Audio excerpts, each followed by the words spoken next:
Okay, hey guys, I'm Val Solomon here. I think you know who I am by now. If you are seeing this video, you have probably gotten a few emails from me in this body image campaign thing that I'm sending out. If not, um, maybe you've seen it on YouTube or something and there's a link somewhere for you to get the rest of it. So I want you to get the whole feel for what content we're trying to put out here. But tonight I have just a little girl chat planned for us with two very good friends of mine that I'm feel so blessed to call friends. Cassandra Spencer and Christy Nix. Christy and I met when I used to be a military spouse, as some of you guys know. When we lived in Kentucky, we were gym buddies together, and Cassandra and I met online. We were online friends for a really long time and built that relationship before we ever met in person. And now we actually have even matching tattoos. So that's like, I'll show you my foot, but my toes are not. It's on our foot. My toes are not looking too fabulous with the coronavirus thing. Right.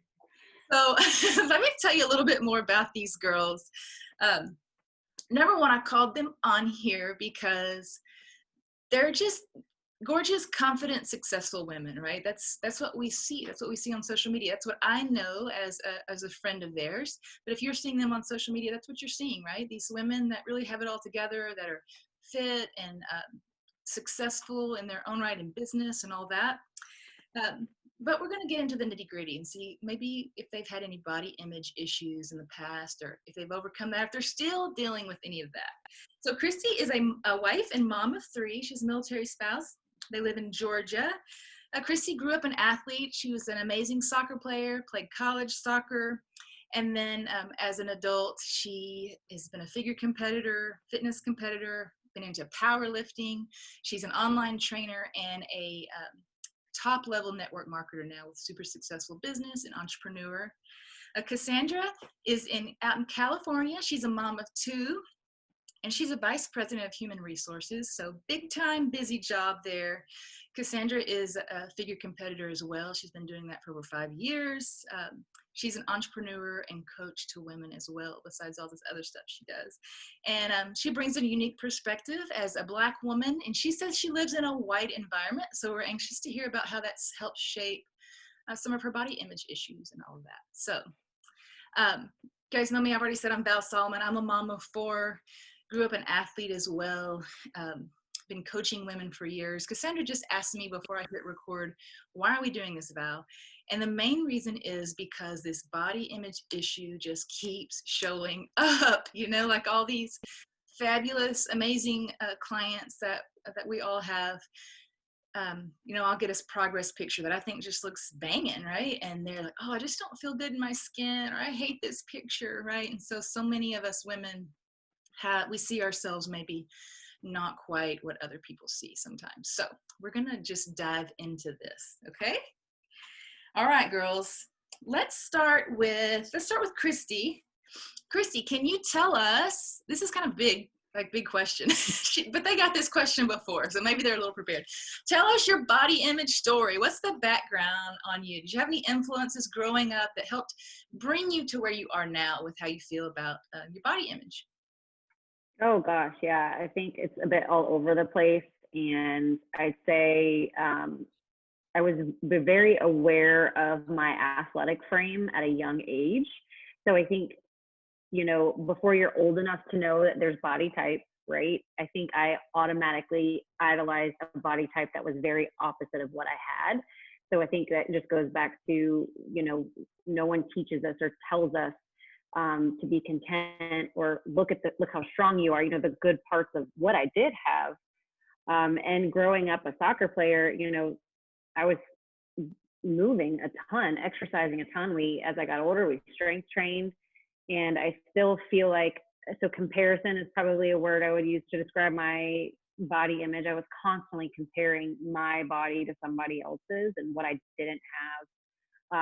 It really makes me sad, because when I look back, I was fit, I was strong, I looked great. But you know, no one was teaching me that. No one was empowering me into that, which is, I think, a big reason why all of us now are super passionate about, you know, pouring in this type of conversation into ourselves, other women, moms, because it needs to pour into our children. You know, I'll even say I struggled with anorexia in college as a soccer player. I think I was at like 500 calories a day as a college athlete, which is terrible. I would go run 4 miles after practice. So, you know, that was a struggle. And honestly, not until after children in starting to compete, did I really decide, you know, I just wanted to be fit and strong. And I really started to embrace what my version of strong was going to look like. And so I really, and again, I started to put myself in an environment with women who helped me embrace my version of strong, my version of fit. And so it's definitely been an evolution, and it's not anything that I can say I've just always grown up confident. I've always grown up and loved the way that I've looked. And it's certainly not anything that, you know, I still have self-talk now. I'm 30, almost 39. And there's still moments in time where I have self-talk. I have to practice the things that I know and the things that I still teach women to do themselves. You know, I've learned to do it quickly, right? I can turn that around very quickly, but it's a skill I've taught myself because it doesn't serve me or anyone else for me to not be content and happy and knowing I'm controlling what I can about my nutrition and my fitness. You know, that self-talk that loves the way that I look, that loves the way that I feel, that loves the way that I move, even now. So, you know, I don't know that it's something we can ever just say I'm cured and, you know, I love me at all points in time in my life. So yeah, that's a little bit about it. Christy, I've never heard you say that about the anorexia. As many times as we've chatted, I've never heard that. That's terrible. Yeah. I think I probably have used eating disorder in the past, but I mean, my mom even went to my coach and said to him, "Don't you feel like Christy looks a little thin?"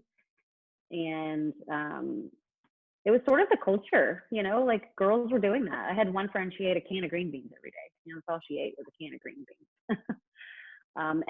And I still wasn't that thin, and I did weigh myself a lot, you know, and I still wasn't as small as I thought. I wasn't petite by any means. Like my body still carried muscle, my body still looked fit, but for me, I was thin. And it upsets me because I'm thinking, wow, what a great soccer player I could have been if I was properly nourished, right? Yeah. All right, Cassandra, you're up, girl. So this was hard. I had to like go back and think. And I realized my earliest like thoughts about having a body and body image was with my mom. My mom has been overweight for most of her life. And I remember her always being on a diet. I remember diet products around the house. And I remember her engaging in a lot of negative self-talk. And I'm talking about from a young age. And so growing up, I remember feeling very strongly, I just don't want to be that. I just don't want to be unhappy like she was. And I remember at whatever age that was, I mean, grade school, feeling like I've got to be happy as I get older, or when I'm a woman, when I grow up, I want to be happy. Like that was the goal. And then as a teenager, I don't remember having a body, as weird as that might sound. Like I didn't have a relationship with my body. I didn't acknowledge weight or anything, but I think it's also because, to the point you made earlier, I went to a Christian private school. I was like one of 5 Black people in the entire school. And just overall, I felt ignored, or I didn't have a place. And I didn't feel attractive. And so my body, I just didn't have any acknowledgement of it. And then as I became aware, and that was the same thing actually going into college. I went to a Christian private college as well. And, but it was around college that I began to realize, because it's a much bigger environment, I began to realize I have a figure and it's curvy, and I think that guy likes it, and you know, that one likes it. And like that awareness seriously didn't come until like 18, 19 years old. And it was weird because I know I felt good. I didn't feel anything wrong, but I knew that what I thought looked good and what other people thought looked good was completely different. And on top of going to a Christian private school, they were vegetarian. So I don't know if you've heard of the Seventh-day Adventist religion, but that was the school that I went to. It's a vegetarian religion. So me, Miss Carnivore over here, I'm eating my, you know, pork and red beans and rice and all of that, like in the dorm rooms, and everyone else is eating vegetarian food. And so that obviously contributes to, you know, your shape. And so I had a disconnect, but I remember not understanding it. I remember not necessarily being upset or hurt by it, but just not understanding like why I wasn't attractive to people. And then I guess we can fast forward, a few years to a young adult. And again, I kind of grew into my body. Like I was very curvy, like most Black women are, thick as we're called. But didn't have much awareness really until I had my children, which is when the first time in my life I struggled with, or I should say the first time I became aware of maybe being overweight and then having a desire to change my body. I didn't really have a desire to change my body until I had my pregnancies and I was, trying to lose 50 to 60 pounds every time. But even then, I remember being sad.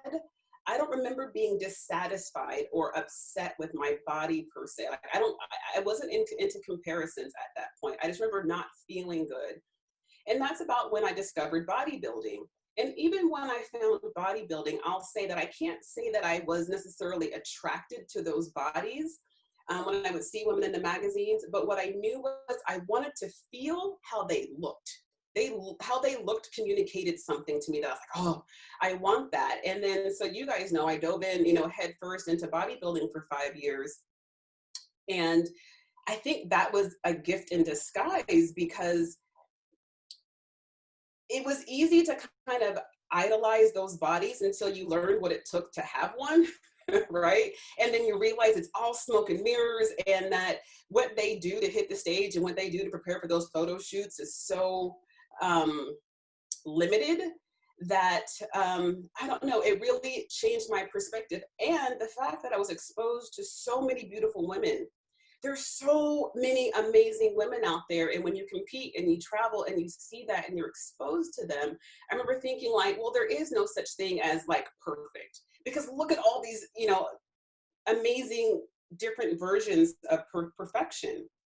And, standing on stage and being judged and realizing like how subjective that is. And then you get the coach's feedback later, and yeah, just kind of understanding how that world works, and then that world being this model that we're striving for. It really honestly kind of helped me level set any major insecurities that I might have been feeling about my figure and about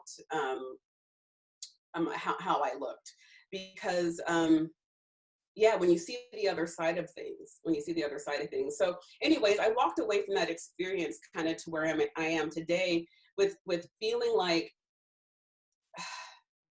whatever it takes, my body is going to look how it looks. Like I think I've come to have peace with that.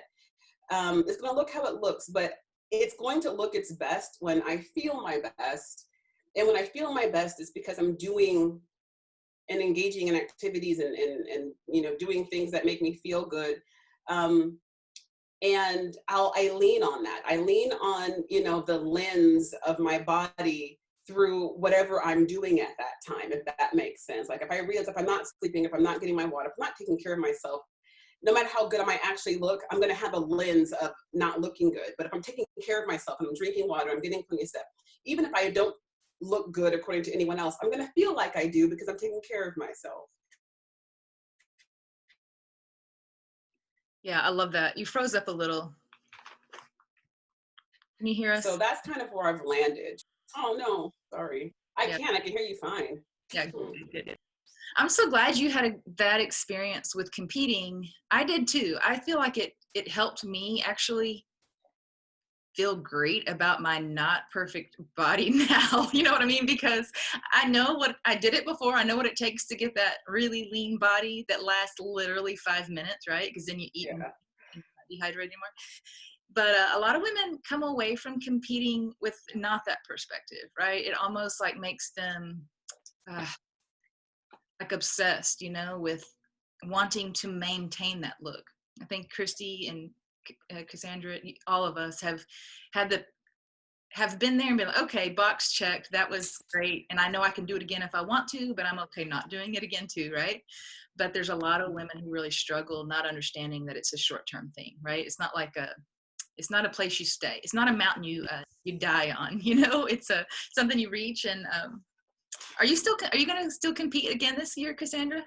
You still So going? I was thinking about that.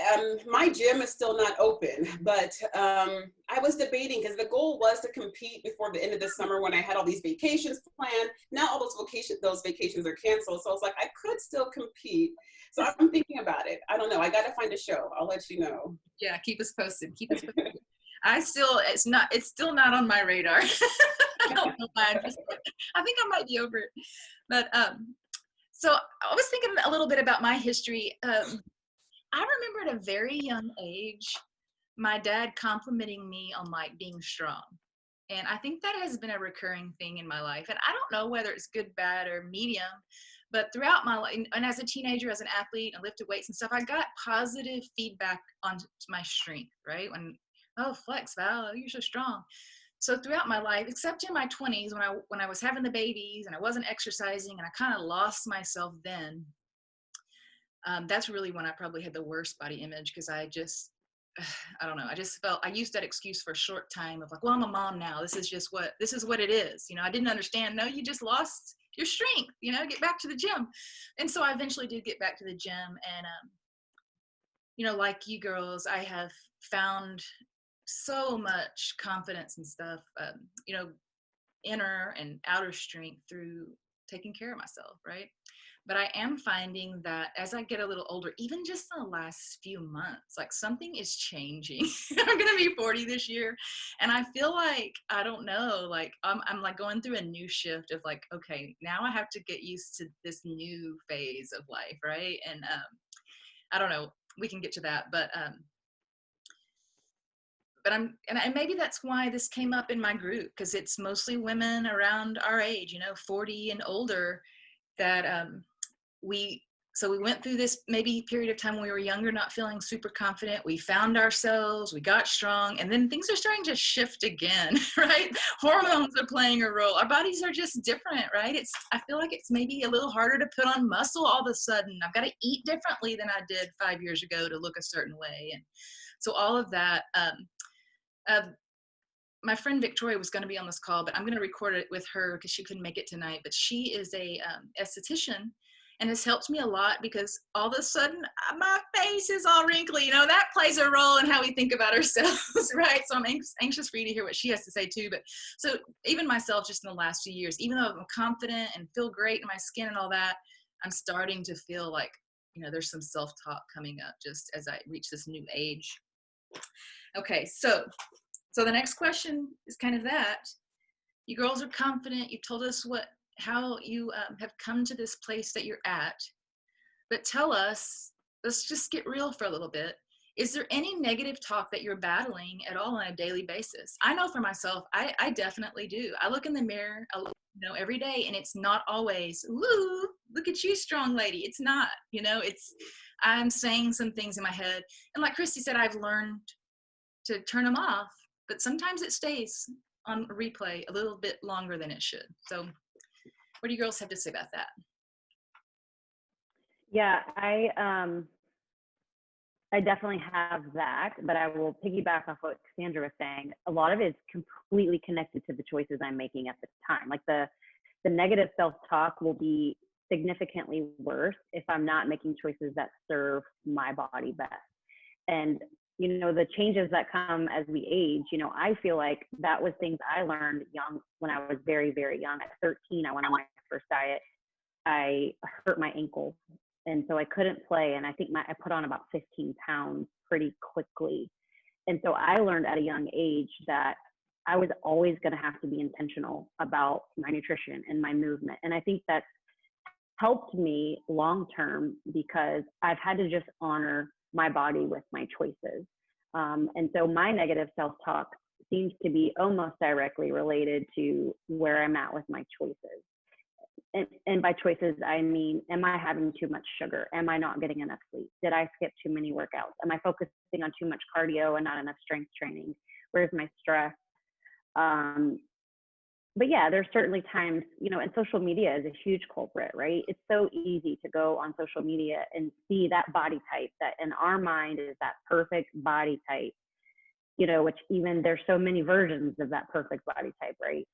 So even then, I've had to filter what I put in front of myself, because I don't want to disservice my best life because I'm living in a state of comparison or just negative feelings about my body or the way that I look. Because I know, because I've worked with so many women, I know there's so many women that would love to look the way that I look, right? And so who am I to not love how strong I am and love that I can put on muscle and I can still run sprints and do heavy squats. And so I try to get back to that place of finding the joy. And like you said, Val, just the confidence that comes from knowing you're strong. And that reflection that we see really internalizes our inner strength and confidence too, right? That's what works for me. Yeah, so this is, I don't know if this is where you're expecting the conversation to go, but honestly for me, I realized a few years ago, the bigger picture is what I'll call it. Like, I realized I am not a body that just so happens to have a spirit. I'm a spirit that just so happens to have a body. And in my goals and absolute commitment to staying connected to that spirit, and the reason that I know and believe that I'm here, I cherish the body that I chose to inhabit, right? Like, I cherish what I'll call the vessel or whatever you want to call it. But I cherish that because I realize it's housing me, right? But it's not about this. Like, it literally is just a vehicle. And I'll say that to preface, or as a preface to answer your question directly, though, that I have that negative self-talk a lot. I just realize that's not important, right? Like, so I will, I haven't posted videos in a long time, but when I used to post videos, even, in competition prep, I feel like I'm not as cut. I have the worst imposter syndrome. Like, I feel like I'm not as cut as that bodybuilder or that competitor. And, how dare I call myself even a figure pro? Or how can I use these labels on myself when I don't look as good as some of these other women? I'll think those things in my head. Or, gosh, it was so hard for me to go to a yoga studio in the beginning of my yoga journey because I knew I wasn't as tiny and cute and graceful as some of those yogis that you see. And I was like, I don't belong here. I feel like a freaking bull in a china shop every time I go to a yoga studio. Like, those are the thoughts. Or even, I love champagne. Everyone knows this about me, right? And I felt like I like champagne and drink too much to call myself, a healthy person and living this healthy lifestyle. These are, right? These are all the thoughts that are constantly going through my head. But to the earlier part of what I said, like, none of that stuff really matters. It really is about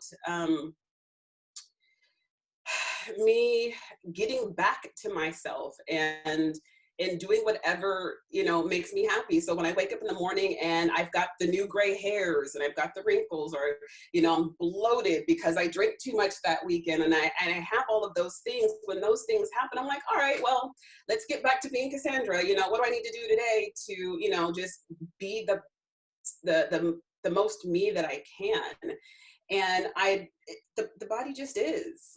It just is. And I've reached a place of peace with that. And with the goal being the best you that you can be, it's like, I really want to make sure I'm engaging in, kind of like Christy was saying, that positive, switching it, that positive self-talk, so that I don't lose my joy. I don't lose my happiness out of, for something that I can't control. Like, I just can't imagine. And I did for a little while walk around being sad and frustrated and depressed about not having or being, like everyone else. And it's just, I can't do that consistently. Like, I can't stay in that space. And so, just continuing to revisit, why I'm here.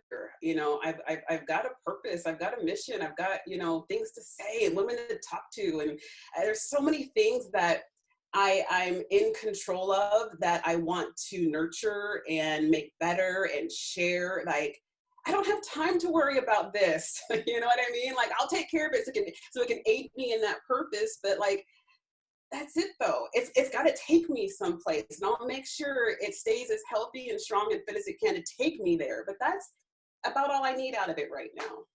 Right. And that's why we're having this conversation, right? It's because we don't want women wasting years of their life not living into their full selves because of how they feel in their skin, right? No more hiding behind the kids, or not being in pictures at all, or putting your story out for others to see because you don't like the way you look or you feel like you're not good enough, right?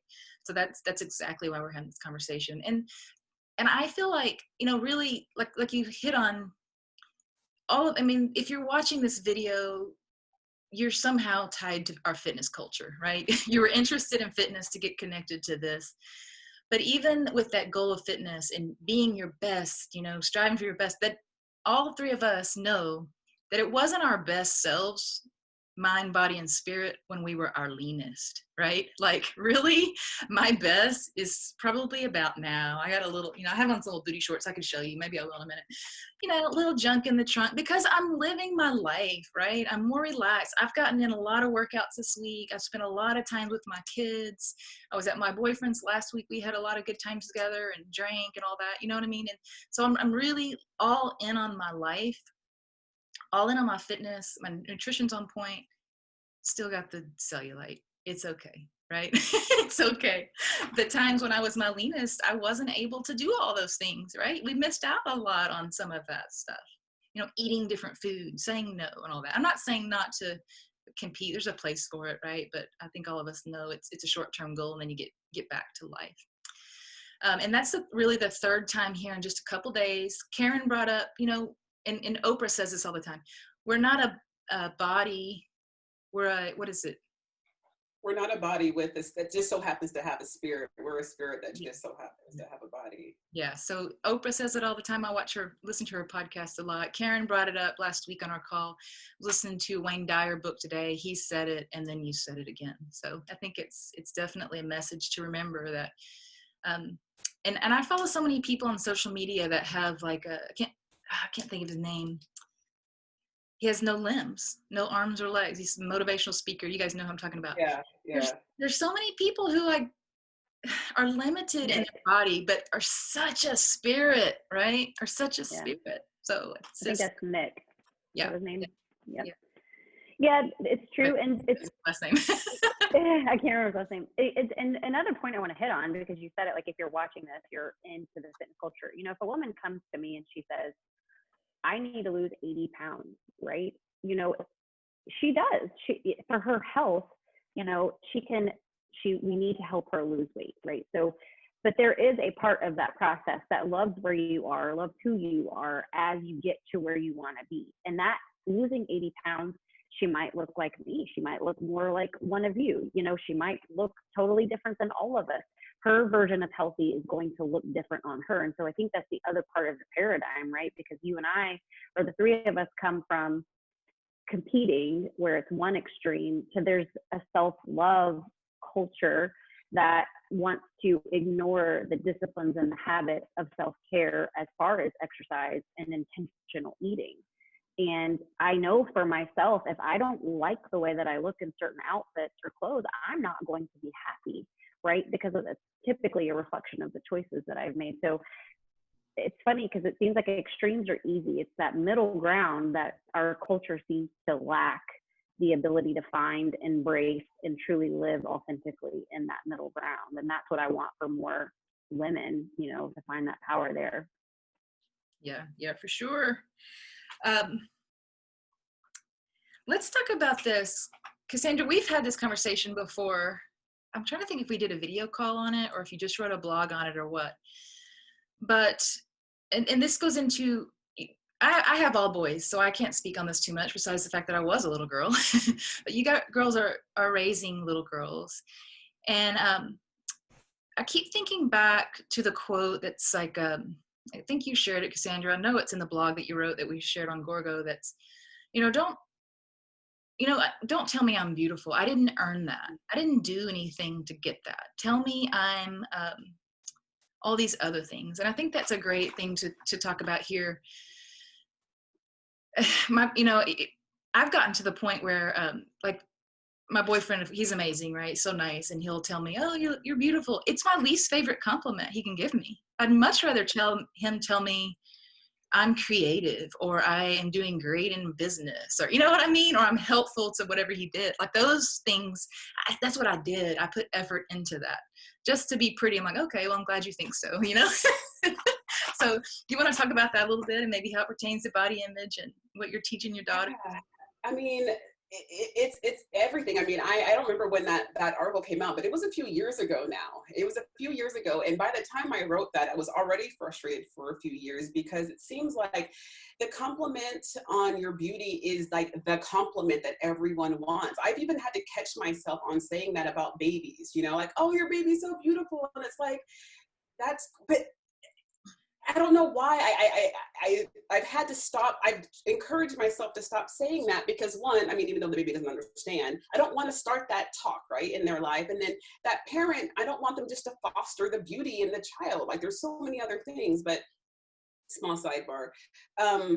Is that seems to be the compliment that everyone is giving. And I don't know if it's because it's easy or what, but it doesn't land well. Like you said, it's my least favorite compliment, because to a large degree, you know, my face and my body type and where it puts on weight or it doesn't put on weight, all of those things are genetic. I didn't have anything to do with it. Now, yeah, I'm going to try and maintain and do the best I can with it, but it's not me. And there's so many other things that I work hard on. There's so many other things that I invest my time and resources and things that like I said, I want to nurture, that I would love to be recognized for, that are above and beyond just how I look. And it goes back to, I guess, that purpose thing, like understanding that there's just, well, a couple of things. Understanding there's so much more to life than the body and how you look, but then also, beauty, and this is one of the things that the competition taught me, beauty is so subjective. It is so subjective. And I'll be honest, my own judgment of other people have made me not, this is going to sound crazy. Oh God. My judgment of other people have made me not want that compliment. This is terrible to say, but I'm going to say it.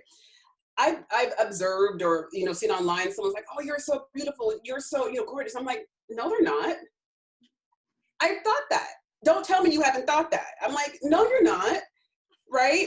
And it's probably a genuine compliment, but that just tells me that everyone is beautiful to someone. I'm not going to hold on to that as being like the thing to aspire to. And in being competition prep, there's so many beautiful women. There's just, you'll never be beautiful enough. You'll never be, that can't be it.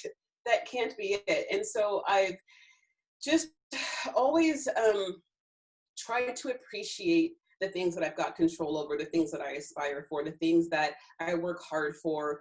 Like even when it comes to posting like selfies and stuff on social media, which I haven't done in forever, I've never felt comfortable. Not that there's anything wrong with it, but I've never been like, oh, I look good today. You know, let me take this. But I want you to, I want to show you the vein that I earned in this bicep. Because to me, that's different somehow. It's not about beauty. It's about what I've worked so hard for, right? And I think that just speaks to who you are as a person more so than how you look. Yeah. I don't know. I'm the same with selfies. I have such a hard time. Like, I posted one today, my stories though, just before this, because I led a workout like an hour ago and I got so sweaty, but I'd already done my makeup a little bit for this. And so it was like this sweaty makeup face. I was like, oh, that's, you know, I just worked hard though. It's that same thing. Right. I don't feel like I look very good in selfies, but maybe that's a body image issue. It is. I feel you on that though. All right, Christy, tell us about the struggles of raising two young girls. Yeah, it's interesting because they're totally different, you know, and so I think that even creates more of a paradigm shift for me because they're so individually different.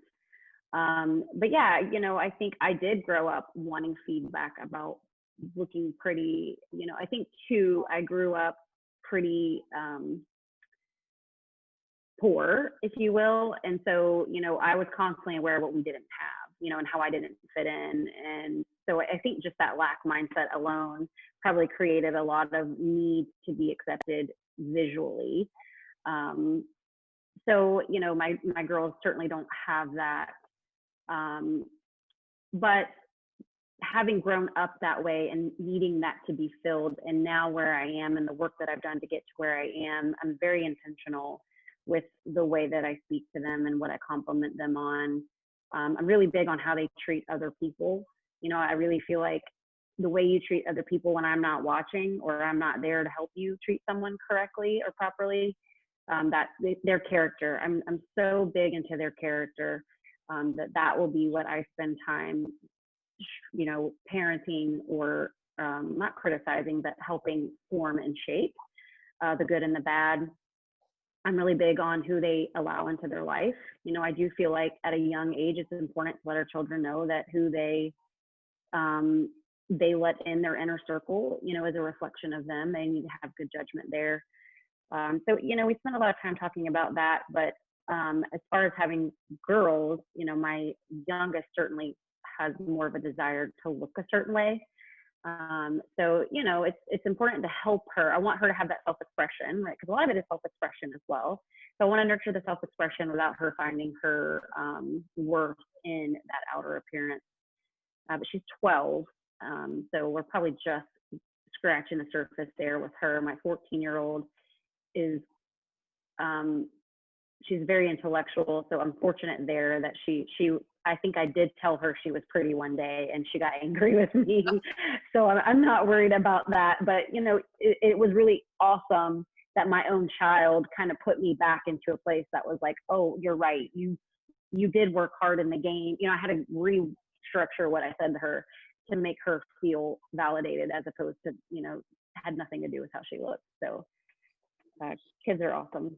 Oh, that's funny. This reminds me of, you know, we always think it's girls with the body image thing and all that, but my boys, it hadn't been that long ago, I complimented one of them on how they looked, and the other ones were like, oh, you look, I said, you know, like their feelings were hurt that I hadn't said it to them. And I'm always, my kids make fun of me because I'm always teaching lessons, right? Like I'm like the annoying mom.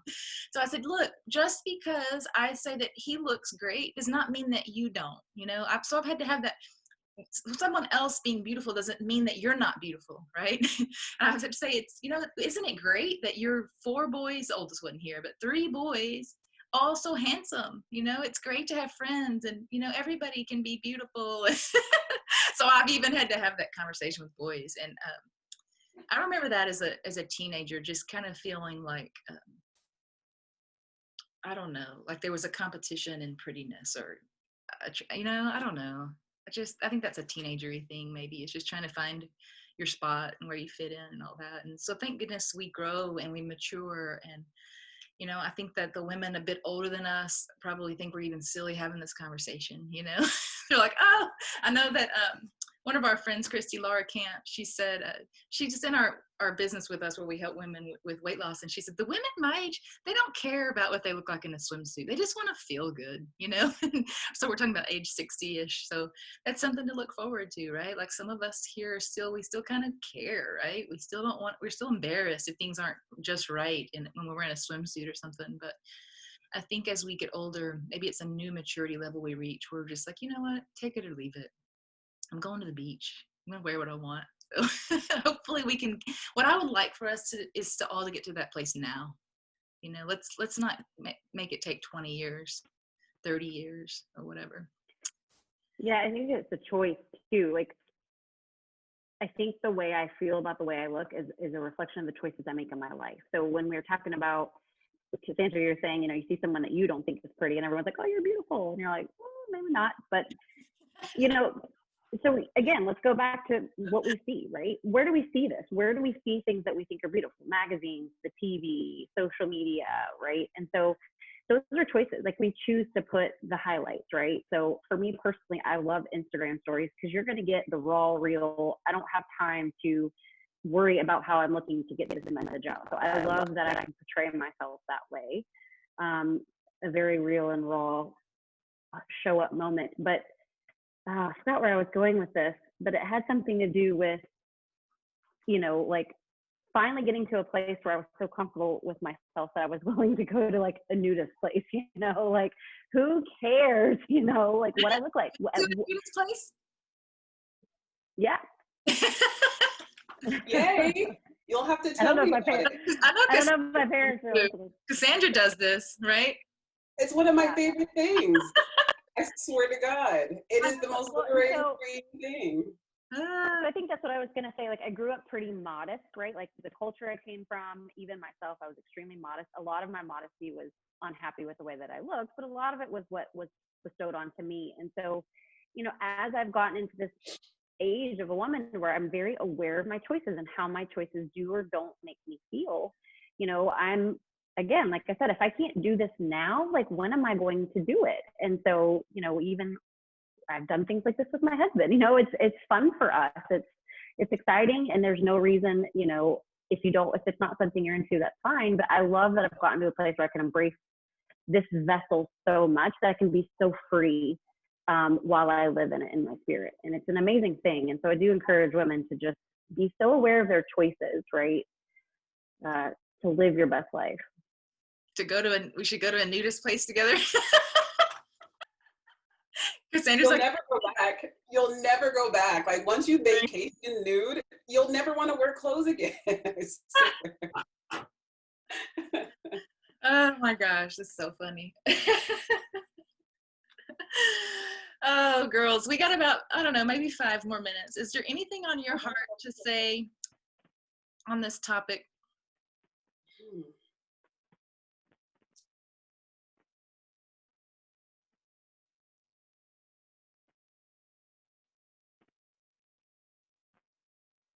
I have a bunch of jumbled thoughts. I'm trying to figure out how to formulate into a coherent sentence. Yeah, take your time.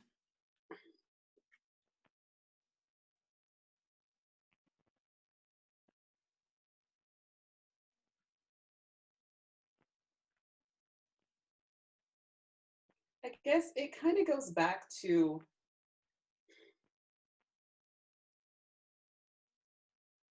at the end of one of my litmus tests is, and this might sound a little bit morbid, but it's what I do. If, you know, I'm at the end of my life, I'm on my deathbeds, hopefully surrounded by someone or the people that I love.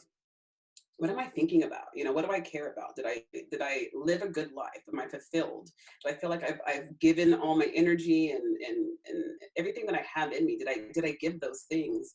Did I share those things? And I know for a fact, it's not going to have anything to do with whether or not I had a 6-pack, right? Or what my thighs look like, or it's going to have nothing to do with that. And I really encourage women to explore. It kind of goes back to exploring your why and figuring out what your why is, or your purpose or your passion. I think any of those words you can kind of use interchangeably, and where I'm trying to go with this. But you're so needed for some reason here on this earth other than your body. Like, if you're still here, if you woke up this morning, it's because you're needed. You've got a purpose and a mission, and someone is in need of whatever that is that you have to give. And I can't stress enough how important it is to figure out what that is for you, because everything else falls into place. Like, everything else is immediately snapped into perspective when you are able to give your energy to what really matters. For you define what matters. But when you're able to focus on those things, everything comes into super sharp focus. And I won't say that it's easy, but it is easier to not beat yourself up over these other things. And like we've been talking about, when you're committed to whatever that purpose is or that passion is, you're taking steps in your life, and you're engaging in activities, whether it's good nutrition, sleep, rest, exercise. You're engaging in these activities to make you better at that thing, of whatever that purpose is. And the natural side effect of doing those things is going to be a figure or a physical form that looks, you know, pretty good. You're going to be pretty happy with that.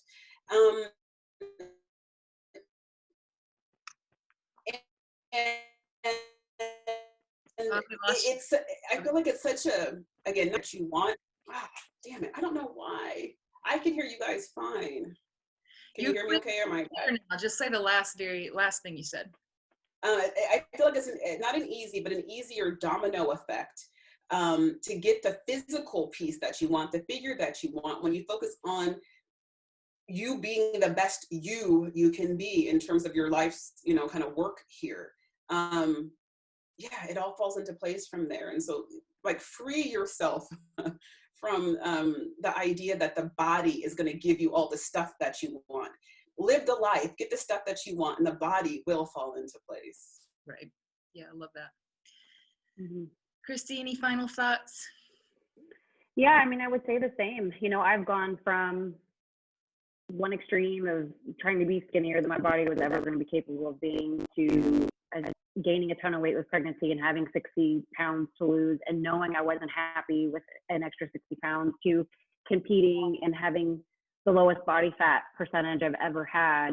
You know, so I've been on all of those places, and I know my best place where I'm the best of me is when I'm content with my choices, right, and my habits. And so if someone were to tell me I look good, to me, I'm going to interpret that they are complimenting my habits. They're complimenting my choices. They're complimenting my disciplines, right? And those disciplines for my fitness, the disciplines for my nutrition, the disciplines for my, you know, self-employment business, you know, those all serve me because that's what I'm choosing.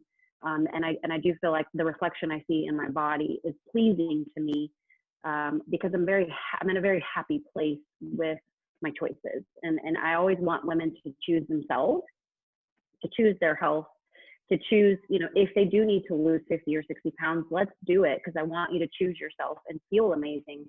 But there's also a level of contentment, right? We don't need to go to that extreme of poor health or mindly over obsessing in their minds. So then they're struggling in their mental health because I've probably been in all of those places. And so, you know, it's a combination of physical, spiritual, mental, and it's so worth having. And so keep plugging into the places and the people that are going to help you find that for sure. Yeah, for sure. And, you know, I've known you girls for years now. I've seen you as super lean. I've seen Christy have a baby and the 60 pounds she was talking about and, and everything in between. And, and I have, you girls through all of that have just been the same to me, right? Just fabulous women with so much to offer the world. So let's remember that, right? Like we sometimes, you know, we see ourselves every day and we're so critical, but there's a quote I shared not too long ago is everything people love about you has nothing to do with any of that. You know, it's back to that, what you have to offer, your spirit. And let's just stop living in the fear and the, you know, hatred of our bodies and just really step out into what we have to offer, right? Continue to take care of yourself. You know, any of us can help you if you really do have some things you need to do to get healthy. But once you get to that healthy spot, you know, it's just live, you know. So girls, I thank you so much for taking your time to chat tonight. And, you know, part of this, you know, at the end of your life and you look back, this is one of those things, right? You shared your story. You've really helped women in a huge way. I'm just taking the time here to talk about this even. So I appreciate you so much. I will put info on how everybody can find you guys if they have any questions or anything for you or related to your story and want to touch base. It's Christy, what is it now? Christy Nick's Lifestyle? Christy Nick's Lifestyle. Mm-hmm. On Instagram, and Cassandra DeLynn, Natural Fitness Mom on Instagram. So, all right.